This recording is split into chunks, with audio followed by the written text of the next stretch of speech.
Croeso nôl i'r rhan ogleddol y prif gylch.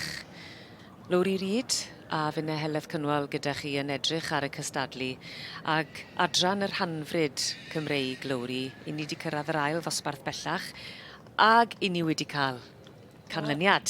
So Rebecca Lam fyna yn mynd ar gwobr gyntaf, so Beca Lam am y dwr, so Becky hun wedi magu yr ceffyl yma, so mae hwnna'n wych iddi hi.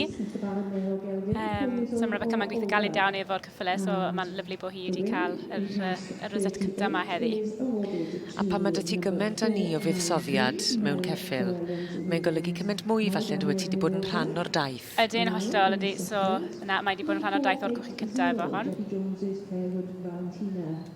And today, third place to 468. Sandy Anderson, Ceffylau Rhanfrid.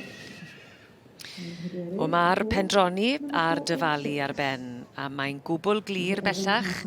Mae Beclem Amadores sydd yn llawn heiddi y wobr gynta yn adran yr Rhanfrid Cymreig i'r Ebolion ebolesi ar adferch blwyddod, ond yr eboles a tha hi, a Rebecca Lam ar ben i digon yn dangos. Wel,